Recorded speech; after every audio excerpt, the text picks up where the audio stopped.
good evening. I'm Melissa Idris. Welcome to Consider This. This is the show where we want you to consider and then reconsider what you know of the news of the day. Malaysia seems to be stuck in our fight against corruption as the country ranked 57th on the Transparency International's latest Corruption Perceptions Index. It's the same spot we were at last year. Now, with all the anti-corruption promises coming from the Madani government, why is nothing shifting? Joining me on the show to help unpack the numbers and the narrative is Dr. Muhammad Mohan, who is President of Transparency International Malaysia. Dr. Mohan, thank you so much for being on the show with me. Thank you. It's good to have you here. Before we unpack Malaysia's latest ranking, I do want to ask if you could clarify the metric itself. So when we talk about Corruption Perceptions Index, whose perceptions are we measuring and what are they measured for? All right, thank you very much. The Corruption Perception Index actually has been published since 1995. Of course, the methodology has changed over the years. Now, first of all, the Corruption Perception Index is actually measuring the corruption in the public sector, not in the private sector.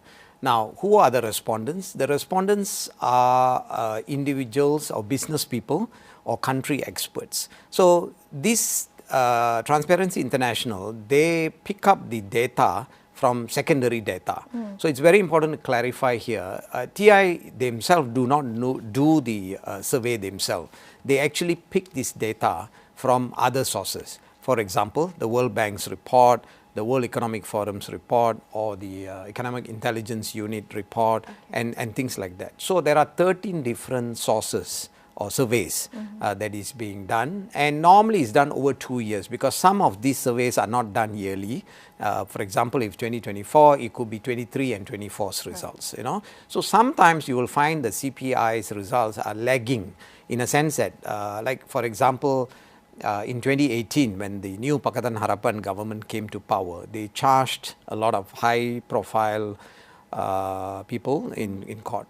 So in 2018 results, it didn't show, but it showed in 2019 results. Okay. You know, where our CPI score went up. Realistically speaking, 2024's rankings would be reflective of which year? I think 23 and partially 24. Partially, okay. So in 2024, as we all know, the results were the same as the 2023 results, stagnant. So I believe that some of the efforts that the government has done has not really kicked in yet.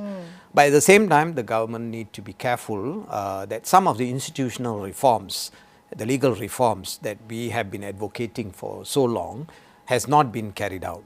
Okay. You know, so this is one of the things that they need to take care. Okay, I just want to focus on the fact that there is a bit of a time lag. So like you say, some reforms may not have been captured yet by the latest rankings. But Dr. Mohan, there are critics who argue that the ranking doesn't truly reflect the state of corruption in the country because it's about perceptions more than reality. Why is it important to capture the perception of corruption from the 13 sources that you mentioned and not say the number of cases that are brought to enforcement agencies, brought to MACC or successfully prosecuted? Okay. The Corruption Perception Index, we must understand that it is an indicator because we are picking this information from secondary data. And this is not like a primary kind of research where the sample size is very big and so on. We are not talking about 2,000 samples or 3,000 samples. Here we're talking about each of the survey maybe only about 90 people or 100 people. It's an opinion survey.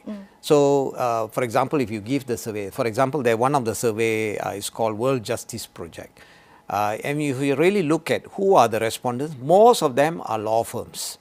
So many of the law firms in Malaysia are involved in this. Now, how will these people react? Because they are business people, experts, these are knowledgeable people. They know what is going on. So, for example, if you have a high amount of DNAA cases, discharge not amounting to acquittal. Worse is when the court has said that there is a prima facie case and calling him the accused for defence. And then midway, the case is withdrawn by the Attorney General's office. Now, what is the perception? Perception is whether right or wrong, is there is political interference. So this is where the perception comes in. So obviously you don't expect the respondents, who are business people, who are lawyers and so on, to give you a favorable mark. They will say that, hey, something is not right. How come there is such kind of interference? So it is an indicator that where we go and so on. Now, to give you, strengthen my argument is, in some of the surveys, the question is very simple being asked to business people. Does bribery exist or not? You score between 1 to 6. If you score 1 to 2 or 2.5, it is existing. If it doesn't exist at all, he will score 6. When I just verbally, when I talk to many business friends that I have in a coffee shop or in a meeting like this, when we ask them, 99.9% will say 1 or 2, 1 or 2. Which means it gives you an idea that generally business people in this country, they feel that corruption is still a very big problem. You know, so even though it's perception, but perception can be, reality could be even worse than perception. Well, perception sometimes inform our decisions, yes, right? Sure. Can I ask you whether the stagnation at the 57th spot, do you think that is from a lack of progress, or is it that the improvements are being cancelled out by all these new scandals, the discounts and the DNAs? What do you think? Well, I think it is the second part where you said cancelling off. Okay. In other words, you try to make progress, but then you are pulled down by other issues. Now, to be fair to the government, it's not that they never did anything since they came to power. In 2023, for example, the Public Finance and Fiscal Responsibility Act was tabled and passed in Parliament. What does this act mean? This act means now you can control the finance minister. He cannot simply borrow money as he likes. He has to get approval from Parliament. The debt to GDP is also capped at 60%, and also the other fiscal deficit and so on. So this is already there. The other thing they have done was the amendment to the Audit Act in 1957. This empowers the Auditor General now to get into, as long as there is money trail, even like an NGO like us, if we had received money from the government for any projects or what, the auditor can come in and Auditor General's office can come and audit us, including GLCs. That is one. Then the other thing that they have done, which is still new, just this year they have started for the civil servants, called DEEP, Demerit Evaluation, Performance Evaluation System. They call it DEEP. What it means is every civil servant will start with a score of 100, and if his deliverables are not there, the project is delayed, not executed, not tendered, his marks will start dropping. If he catches up, then he starts going up and so on. They claim they can do it every monthly, unlike the typical appraisal which is done once a year. Yes. They say that. So it's yet to see. So these are some of the positive things the government has done. But you're right in a sense that while you're doing all these things, and which is also concerning us because we make a lot of effort to get this score for Malaysia up, and then suddenly you have a DNAA cases, and not one, we had a string of cases like that, you know.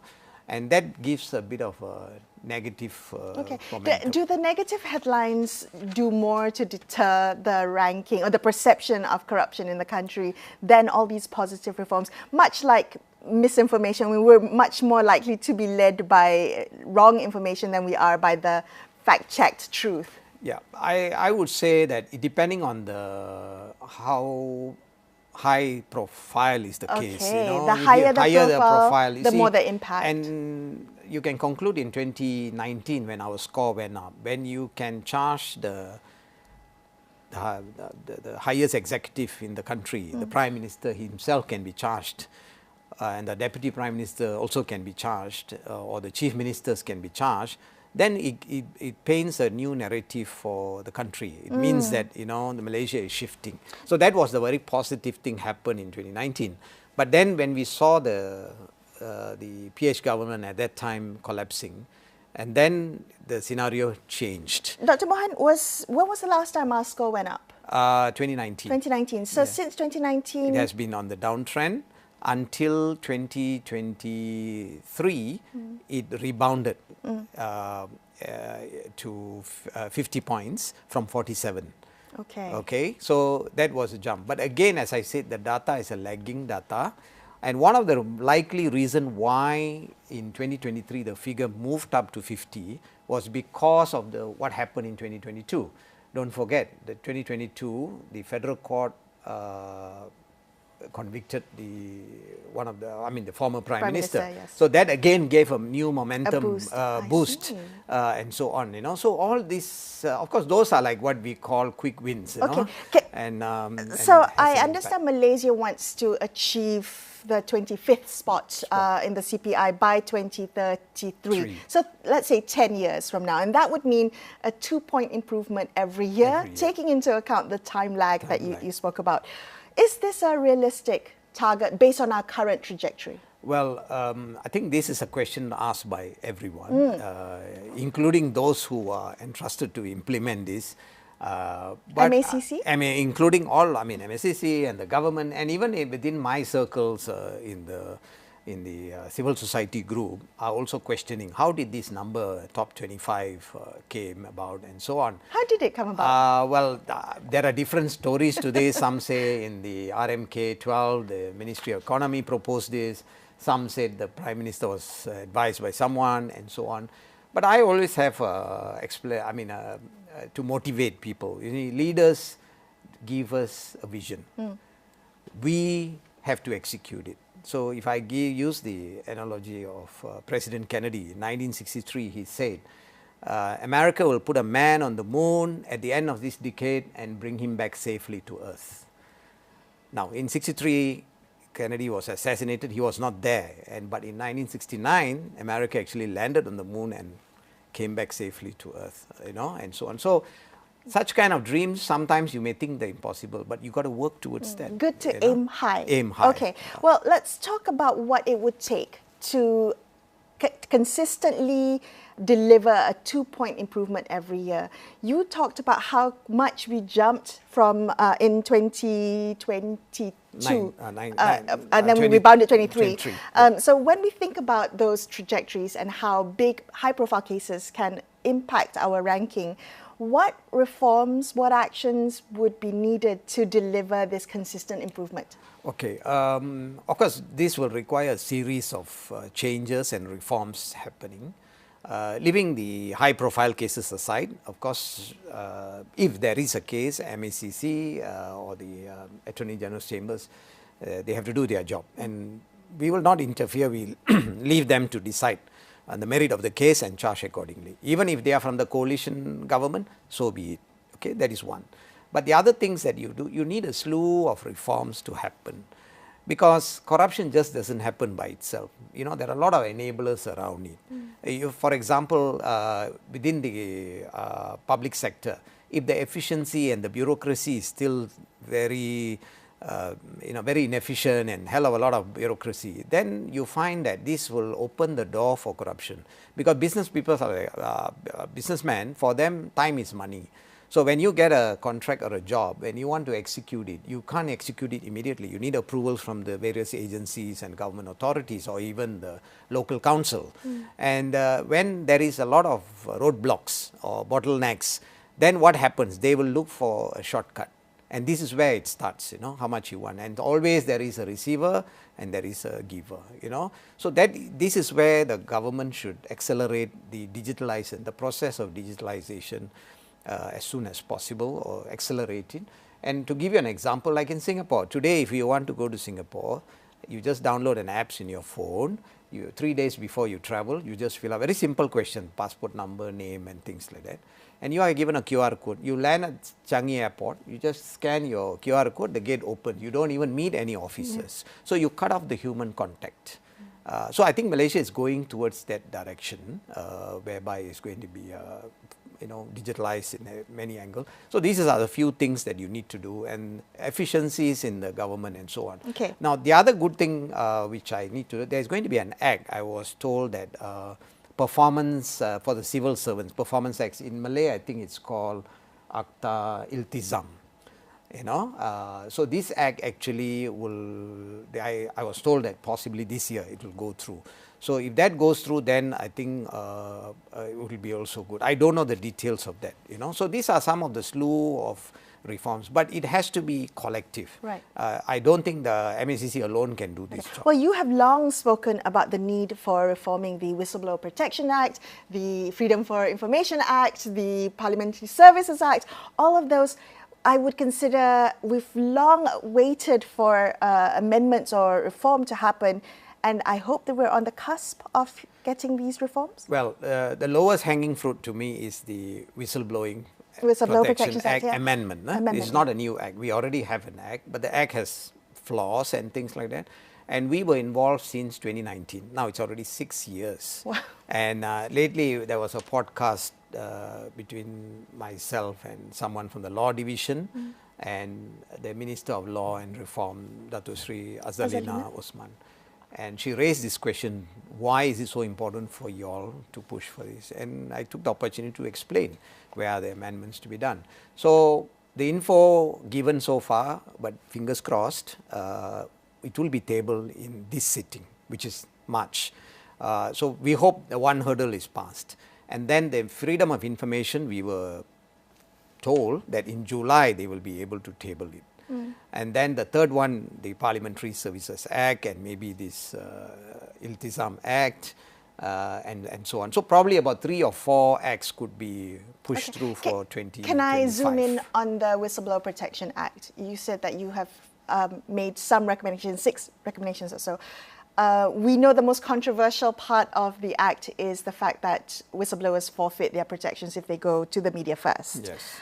We don't know whether that's going to be included, but can I ask you what specific amendments would you, first of all, not just like to see in the amendments, but which provision would you be most disappointed to see left out? Okay.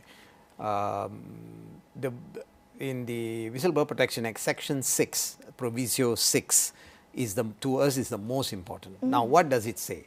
It says that if you go to the enforcement agencies, you will be given protection.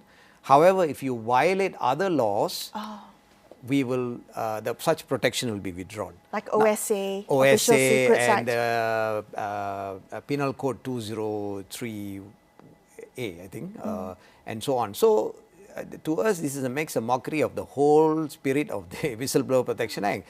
You know, the whistleblower protection is meant for you to report for wrongdoing, and you are not reporting here to the media or anyone else. I'll explain why we feel that it shouldn't go to the media because of this factor. Because the moment you go to the media, the problem is when the investigation commences later, then you will have difficulty because some of these evidences may not be there, you know, could have been destroyed and things like that. So there are 2 schools of thought to this, because if you look from that angle, from an investigation perspective, it's better to go to the enforcement agencies. Okay, that's one. But if you go to the media, like for example, the 1MDB case actually only came up in a very big way through the media. Yes. The Pandora Papers from the media, Panama Papers from the media, you know. So there's another school of thought.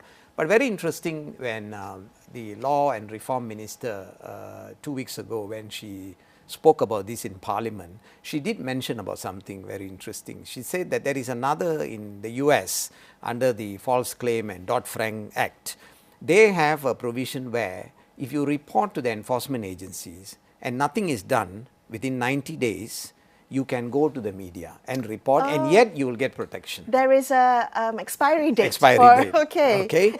Only thing is, I don't think in this tabling of if they can table it in March, this may not be included because we never had a discussion about this in the past. So we also don't want to go push for that now, because if you push, we already waited for 6 years, and just because of this one, it will stall the whole process.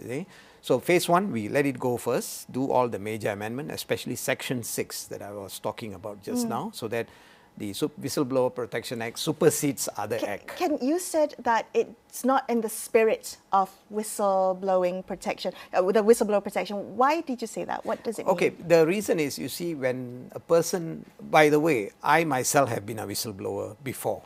I reported to MACC, or those days it's called Bureau BPR, Bureau Penyegaran Rasuah. Okay, yes. So, and I became a witness for them for 10 years. 10 years I was following the case, going to court and coming back and so on. So because of that, I strongly believe, and mind you, at that time in 2001, there was no Whistleblower Protection Act. So when you go to court, the accused knows who is the person who actually reported him. See? There's no, your identity is I have to revealed? identify. The judge will ask you, or the prosecution will ask you, can you identify the accused, please? And you got to turn and face him and say, he is the one. See? So I did that, but similar to that, I don't expect others to be like me. So they should be given protection, because sometimes they face a lot of risk. The family will face a lot of risk. And if it is sometimes in the company, they could face retaliation, they could be fired, they could be transferred, they could be demoted and things like that. So that is the reason why when you blow a whistle for wrongdoing, of course subject to investigation and so on, then he or she must be given full protection, so that other acts don't come in. In our case, because the Official Secrets Acts and the Penal Code, what will happen if it is a civil servant, they will go after him, saying that he revealed the government secrets, right, and they will charge him on that. Yeah, and I understand the fine is $1 million also. I believe so. Can be, yes. So, or it could be jail terms, and so on. So that is the reason why Section 6 is very important. If they don't do that, then it defeats the purpose of the entire things and so on. Well, hopefully we will be seeing that amendment, that provision included in the amendment. I do want to ask you in terms of public perception. So we talked a little bit about the kind of business people and country experts and the law firms, but when you bring it down to the grassroots, to the public, how would you assess how Malaysians feel about our anti-corruption efforts? Are most Malaysians apathetic? Are they disillusioned? How would you characterize or describe it?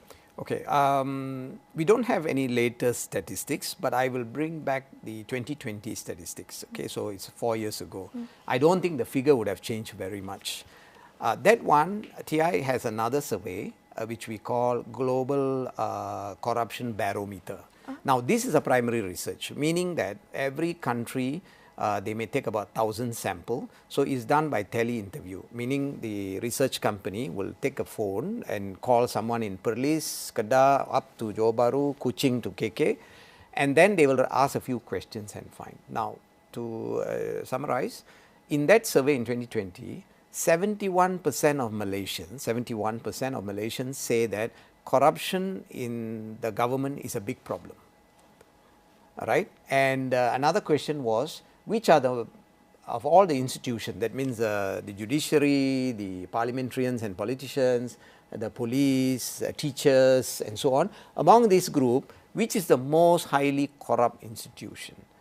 And politicians came as number one. All right, and so on. So that was a survey in 2020, and I don't think it has changed very much over the 4 years. So back to your question, what would be the response from Malaysians today? My feeling is that figure wouldn't have changed. I think 70% of Malaysians will feel that corruption is still a very big problem. Can I ask what TI Malaysia's engagement has been with the group perceived to be the most corrupt, with politicians? How do you engage politicians to address this perception that Malaysians have about them? Okay, interestingly, in 2020, when the report came, we made a press statement, and next day, the PAC chairman made a statement that we are appalled by these results, and we are going to call Transparency International to explain. Okay. All right. So I knew that I was going to get a phone call very soon, and true enough, I think in about 3-4 days, I got a call. They wanted me to make several copies of the report. At the same time, go to Parliament, meet the PAC committee, and explain to them how these figures came about. And during that discussion, without naming which party they come from, some of them were shocked and were not happy with the findings. I explained to them, this is not my finding, this is from an appointed, and we do this globally, not for one country. So this is the finding, this is the actual data that is actually being shown. And then after a few minutes, he disappeared from the room. He was not there, But some other politicians who were in the room in the PAC committee, they accepted it. They felt that it's fair, to comment. So I think Generally, politicians know these things, but that is what the people feel about. And this is actual primary research, so actual feedback from the public. Hopefully it triggers some self-reflection. In the minute or so that we have left, I do have to ask you if we could implement one reform, just one, immediately, so that next year Malaysia breaks out of its CPI stagnation. I think the immediate impact, leaving the high-profile cases aside, the immediate impact is government's delivery system. That is what people immediately will feel. For example, you go and apply for something for let's say passport or any application. Like passport has improved, but there's still something immigration can think about. Why is it that despite passport you get for within an hour, but you have to queue up at 5 o'clock in front of the immigration office? So why don't you fix that problem? There's no need to queue. You just come and do your passport and you go off. So I think the government's delivery system, if I think that one they can improve, I think the impact will be immediate. And cut off all the bureaucracy and make it very efficient like what's happening in Singapore. I think that will have an immediate impact. Dr. Mohan, it's been a pleasure speaking with you. Thank you so much for being on the show with me. Thank you for having me. Appreciate it. That's all we have for you on this episode of Consider This. I'm Melissa Idris signing off for the evening. Thank you so much for watching and good night.